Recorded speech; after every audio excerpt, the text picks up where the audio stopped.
At kung ibababa po natin ang basa doon sa 13:14, sabi po dito, at sinabi mo sa iyong sarili, ako'y sasampa sa langit, at aking itataas ang aking luklukan sa itaas ng mga bituin ng Diyos, at ako'y uupo sa bundok ng kapisanan sa mga kaduduludulo ang bahagi ng hilagaan. Ako'y sasampa sa itaas ng mga kaitaasan ng mga alaapap, ako'y magiging gaya ng kataas-taasan. Gayon ay mabababa ka sa Siyon, sa mga kaduduludulo ang bahagi ng buhay. Kaya sabi po ng ating Panginoon Diyos, ikaw, aya, nataran sa umaga, lalaglag ka sa lupa. So hindi po ito tumutukoy kay Satanas. Ito po tumutukoy sa hari ng Babylonia, na kung saan siya nagmamataas at inalagay ang kanyang puso bilang Diyos na nakaupo sa lupa ng Diyos. At huwag rin po natin pagkakamalian na ang ating Panginoon sa Kristo ay tinutukoy dito. Bakit po? Sapagkat ang ating Panginoon sa Kristo ay tinawag rin namang morning star. Itatranslate natin Lucifer. So, kung gagamitin natin yung talata ng Isaiah 14 verse 12, lalabas po na ating Panginoon sa Kristo ay isang Lucifer. Tatanggapin natin? Hindi po natin tatanggapin. Bakit? Sapagkat yung Lucifer, designated natin sa Diablo. Bakit? Sapagkat si Kristo ay Diyos sa kataas-taasan. So, yung pong tinatawag na hari ng Babylonia, inilalagay niya ang kanyang puso bilang Diyos sa kataasan. Kaya sabi ng Diyos, malalaglag ka sa lupa, sa kalalim na limang kaagit ng lupa. Okay? Yung pong Daniel 2 verse 37, bago pang mga ngaral, ginamit po ang talatang ito upang ipakilala ang ating Panginoon sa Kristo. No? Bakit anya? Sapagkat kanya ang hari ikaw o hari ng mga hari, ay binigyan ka ng Diyos ng kaharian, ng kapangyarihan, kalakasan, at kaluwagan. So, ginamit dito sa ating Panginoon sa Kristo. Pero po, ito isang malaking, so, on that time, so, tunarek po natin siya, sinabi po natin, hindi po ito tumutukoy sa ating Panginoon sa Kristo, kundi ito ay tumutukoy sa hari ng Babylonia. No? Jesus is the King of Kings. Doon po sa Revelation 17 verse 14, and some are quick to name the you as Jesus for the similarity of words.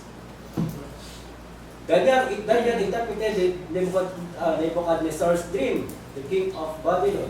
Kaya nga binanggit po niya, you are the king of the kings at that time. Sapagkat siya ay pinakamakapangyarihan ng panahon niya, subalit siya ay dudurugin ng Diyos. Gawa ng kanyang pagkakasa. Okay? So mapapansin po natin similarity of words often. Kapag ina-neglect po natin yung tinag-ignore po natin yung tawag na context, maliligaw po tayo. Okay? Example of the Holy Speaker. 9:31. We know that God does not hear sinners, that if anyone is a worshipper of God and does His will, He hears him. So, hindi anya dinidinig ng Diyos ang mga tao, mga salita. No? Pero, kung totoo po yun, wala pong maliligtas. It is erroneous to conclude God does not hear the sinner's prayer, as some argue. It is a misleading, for all men are sinners. Kung hindi dinidinig ng Diyos ang panalangin ng makasalanan, so wala pong maliligtas at wala makakaabot sa kalawagan ng Diyos. Bakit po? The statement was made by the blind man. Hindi lang po natin babasahin. Ito po ay dahil may tao pong pinagaling ang ating Panginoon Kristo sa araw ng Sabat, na siya pinagaling po sa kanyang pagkamula. Siya pinanganak mula mula sa kanya siya pinanganak. At nang siya makita ng mga parsyo, nilapitan po siya. Tinanong. Pinakilala po ng taong bulan. Sabi niya, nalalaman kanya natin na hindi pinakikigyan ng Diyos ang taong kasalanan. Diba? Pero yun po ay natawag na universally true. Sapagkat yun ay statement po ng isang tao na hindi mananampalataya. John recorded the dialogue between the blind and the Pharisees, but not as theological endorsement. Hindi ko ina-endorse yun. Ni-record lamang po ni John yung kanilang statement, pero hindi niya ina-endorse. Yung katotohanan nun, tinatawag na yung statement ng tao, pinagaling sa pagkabulan. At sa katotohanan po, kung babasahin po natin yung Lucas chapter 18, verse 13 to 14, ganito ang mga ating pong mababasa. Ito'y twist sa panahon po ng ating Panginoon Kristo. Ang sabi po niya ay ganito. Lucas 18, 13 to 14. At ito'y, maalala po nito, ito'y tinalakay ni kapatid na nahong nung mga nakaraang buwan, yung may kinalaman sa tax collector. Ang sabi po rito sa 13:14, 18:13-14. Sabi po ay ganito, dadapat ang maniningil ng buwis na nakatayo sa malayo ay ayaw na itingin man lamang ang kanyang mga mata sa langit, kundi dinadagukan ng kanyang dibdib na sinasabi, Diyos, ikaw ay lumahabag sa akin na isang makasalanan. Sinabi ko sa inyo, nanaog at umuwi ang sa kanyang bahay ang isang tao ito na inaaring ganap kaysa isa sapagkat ang bawat nagmamataas sa kanyang sarili ay mabababa, dapat ang nagpapakababa sa kanyang sarili ay matataas.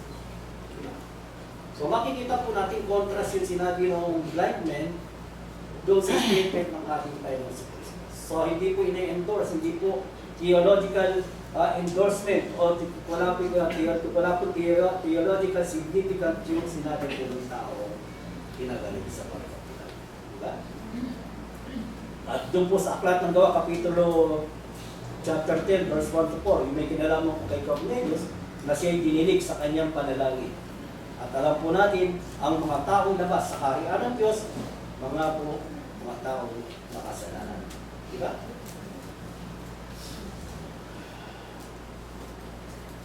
Remember now, in John chapter 4, verse 7 to 8, ito po mahirap po sa lahat ng bagay, nahirapan ako sa aklat ng kinakailangan talaga mapartahan mo lahat ng statement.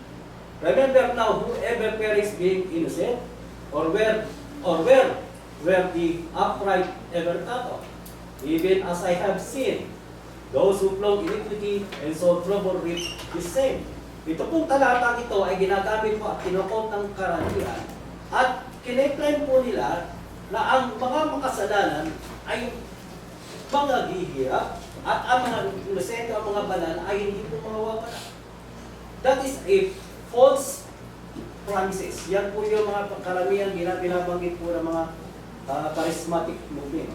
Na kapag ikay makasalanan, ikay maghihirap, wala kang kayamanan, wala kang ari-arian, wala kang kasiyahan. Kapag ikay banal, makakamit po lahat ng iyong mga panalangin. Ito'y mali po.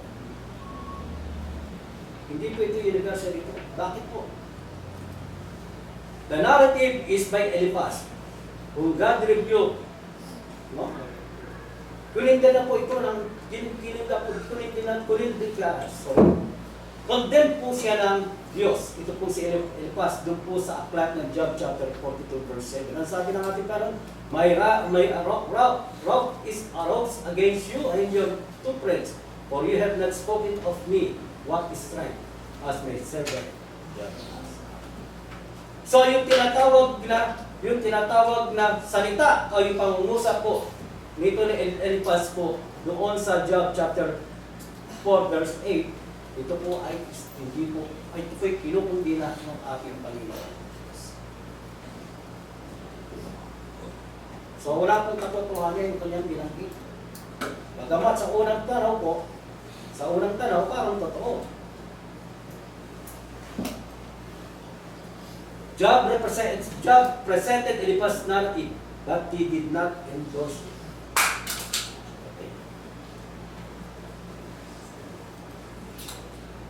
Matthew chapter 2 verse 15.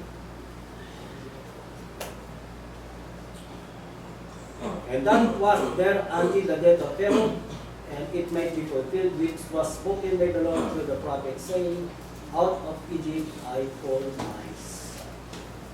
So, ito niya ay ipinahayag ni Mateo yung katuparan na kung saan ang ating Panginoon Kristo ay tatawagin palabas ng Egypto. Matapos na ipag-utos ni Herod ng lahat ng mga